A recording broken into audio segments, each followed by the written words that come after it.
Am I the a-hole for forbidding my sister to meet my child and telling my wife to butt out of the situation? So the judgment is pretty much exactly as the title suggests. I will provide context though. I, 28 male, have been married to my wife 4 years and we have a 2-year-old son together. My older sister Ariel has 2 kids with her husband. She is my only sibling, but we do not speak and haven't since my wedding 4 years ago. My wife knew I had no relationship with my sister or mother when we got together, but now it's causing an argument. We were a pretty typical family until my mom cheated my senior year of high school with a coworker. My dad moved out immediately and I moved with him. This caused a rift between me and my sister. My sister believed, since my mom was sorry and it was a one-time thing as she claimed, which I don't for a second believe, and was trying to reconcile through the church, that me and my dad's refusal to speak with her was somehow wrong. I was 18 and my sister was 20. Long story, but eventually my sister stopped speaking with my dad. I haven't seen my mom since 2016, and we have only spoken once since 2019 when she tried to invite herself to my wedding. She was not invited, but my sister was, out of courtesy.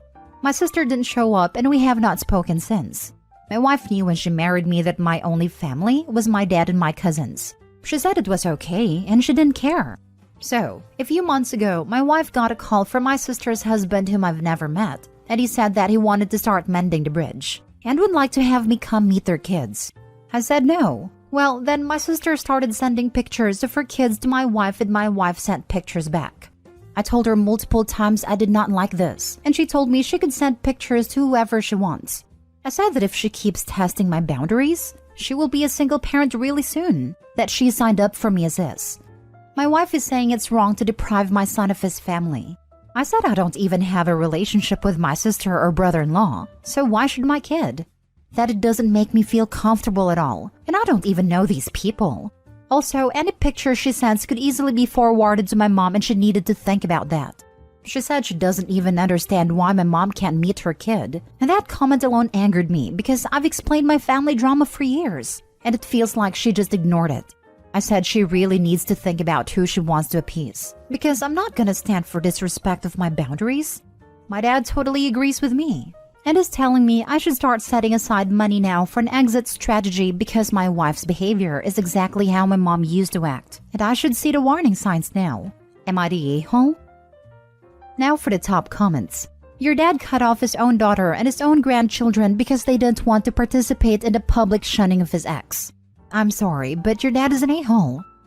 No, my dad cut off his daughter after she wouldn't leave him the hell alone, blasted him to family friends for not taking my mom back, and tried to manipulate him by not speaking to him for months when he tried reaching out, and calling him a deadbeat even though she was 20 years old. Lol. Then she didn't show up for my wedding, and that was the final straw. Your mindset is man-hating and disgusting. Get some help. Not the a-hole. This was all clearly defined at the beginning of your relationship. Why does she even care? Follow your dad's advice. Pretty much what I said. Why do you care? Her parents are close by. She has multiple siblings. My dad is involved. It's not like the kid has nobody. The only concern if you were to break up over this is custody. On her time, she could very well take your child to meet your mother, and there is nothing you could do about it. Sounds like his wife is doing what she wants regardless. And if she decides to take the kid to see his auntie or grandmother, she will do without Opie's consent. Next story. Am I the a-hole for telling my daughter it's okay to use her mother for money? So, I used to be married to Judy, 36 female, and we have a daughter Scarlett, 13 together. Fake names. Judy never wanted kids, but I did, and I assumed she did too. We had her and Judy completely changed. She wasn't caring towards Scarlett, they didn't bond, and she blamed Scarlett for us losing our independence. About a year after, we had a divorce and she gave me everything. It did hurt me that she didn't even want to see Scarlett once a year even. She moved to Seattle months after, started running a business, got really fit, and her cousin told me she even got laser surgery to remove her stretch marks. Since then, Judy has moved to LA and divides her time between there, London, Mumbai, and New York City. She has become a fairly famous influencer and socialite. I check her Instagram every now and then, and she's been at parties with celebrities all over the world and seems truly happy. To her credit, every time her financial situation changed, she would come back and get our child support agreement changed to give more to Scarlett. Every time she'd come, she would spend time with Scarlett. She even kept it the same, even though my new wife makes a lot more money than both of us, and we don't need it now. About 3 years ago, she started calling more to talk to Scarlett. She would also come over more, and every spring break, she comes for those 2 weeks. She phones every night unless she's in London, Mumbai, or New York, in which case she just sends a text. On New Year's, she was at some celebrity's party but still took the time to phone. Now, I'm not saying that this makes up for anything, but she has been a presence in Scarlett's life. Well, we just found out that Judy's grandfather is very ill and is going to pass away within a month, maybe early March at best. So, she's going to India for spring break for his funeral and has requested to take Scarlett with her. I'm fine with that. My wife is fine with that. However, Scarlett got really upset at the idea of spending 2 weeks in India. I pointed out her mom will take her to all the nice places. She'll get to see great things, meet that part of her family, but she said that is not fair. So I pointed out that at the very least she can get whatever she wants out of her mom in those 2 weeks. My wife overheard and said I was an a-hole for telling Scarlett that it's alright for her to use her mom for cash since she has barely been in her life. I pointed out I didn't say that, but we argued, and since then I realized what I said kind of did amount to that. Was I the a-hole? Edit. Judy never told me she did not want kids. She allowed me to believe she did. If I knew she didn't, we would never have gotten married. You're the a-hole. If Scarlett doesn't want to go, don't make her go. Advocating for taking advantage of her mother is crappy. Is it wrong to point out that even if she won't be her mom's full attention, she can still get whatever she wants for those 2 weeks? I'm not telling her to drain her mother's savings account. Yes, this is wrong. You're teaching your daughter that time with people is transactional. Like if I go with mom, I get stuff, rather than allowing her to get to know her mom as a parent, not a bank account. Also, you answered your own question about why your daughter doesn't want to go. She won't be her mom's full attention. You've been her stable parent, and now you're trying to force her to be around strangers with no safety net. Her anxiety is valid. Stop forcing her because you want to be petty towards Judy. You're the a-hole. Scarlett got really upset at the idea of spending 2 weeks in India. Your kid doesn't want to go to India with someone she barely knows. Why would you push her on that? Because it's good for her. Not if she's freaked out about it. That's not a mindset where she's going to get something good from the trip. The main thing she's going to get is that you, her dad, don't care about forcing her to do something that feels unsafe just so you can get some petty revenge on your ex. So, your message to your daughter was, it's good to let other people do things with you that make you uncomfortable as long as they pay you. Great parenting. No way that message could go wrong. You're the a-hole. What I meant was, her mom can give her anything on that trip, and probably will give her that. So there's no harm in her going. Next story. Am I the a-hole for asking my husband to not drink on his 30th birthday? So me, 25 female, and my husband, 29 male, are expecting a baby somewhere in the next few weeks. I'm currently 35 weeks pregnant, and my husband's birthday is in 2 weeks. We were discussing the event yesterday, and I absolutely don't mind him celebrating it, and is very excited because it's his 30th. But I told him that since it's pretty close to my due date, I want him to not drink in case he needs to take me to the hospital. Now, I know the chances of that happening exactly then are slim, of course, but it's not impossible. I told him that I don't want to have to be taken by a cab and I want him to take me, as I don't want to be screaming in pain and potentially wetting myself in someone else's car. He said I'm being silly, and that there's no way I would go into labor in that time frame when he will be celebrating, and that he should be able to enjoy a drink with his friends, and that is not fair. I told him I haven't enjoyed a drink in 8 months, and it's really not a big deal. Am I an a-hole for asking him this? Edit. He wants to celebrate the birthday at our place, which is outside the city, so it would take a long time for someone to drive to our house and then all the way back. I understand that probably most births don't happen fast, but both my mother and grandmother had very quick births. I also understand there's plenty of situations where he might not be able to drive me personally, like if he's broken his leg or whatever, but these situations I can't predict. I'm not trying to control him. I very much encourage him to celebrate, but he's a lightweight, 1 to 2 beers, and is already tipsy. And no, I'm not mad because he can drink and I can't, and I'm not just being a mean woman. This is my first pregnancy, and honestly, I'm terrified of giving birth. Maybe it's not that scary. Plenty of women do it every day, I know. But things happen, and you never know what's gonna happen to you. And I need him there. present and sober, and I want to not have to worry if he's all there. Now for the top comments. You're the a-hole. And I say this as a woman with a toddler and a baby. Let him enjoy his birthday.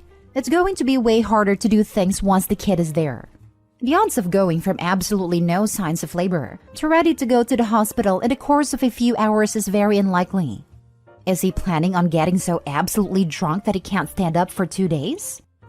My sister-in-law gave birth in the ER waiting room because they didn't make it on time to get her checked in. My niece was 2 weeks early too.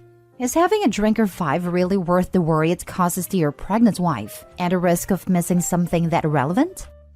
Surely it's possible to make a game plan just for that night. Designate a driver who can drive OP to the hospital just in case she happens to go into labor that night of his birthday.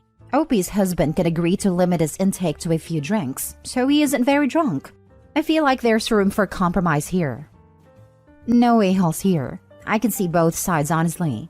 It's a big date. Can you make arrangements for someone else to take you in the unlikely case that you go into labor? Opie explains that she doesn't want to be in that vulnerable position in front of someone else, which I think is totally valid. It's not unreasonable to expect the child's other parent to be able to take her to the hospital. Not the a-hole. I can see how it might be awful for him, but if he can't make small sacrifices now, he's in for a rude awakening once he's a father. I'm sorry, but 1 drink is not the end of the world. The odds that she goes into labor within 2 hours of him having a drink or 2 on his birthday, at 37 weeks pregnant, is so low. I'm a father of 2 kids. I still occasionally have a drink or 2. Being a parent doesn't mean being dead. Last story. Am I the a-hole for missing an actual emergency because I turned off my phone to avoid my wife's unnecessary contact attempts during my tech-free weekend? My best friend 31 male and I 27 male have a tradition of taking a yearly weekend trip together that's phone-free. We've been doing this for a decade now.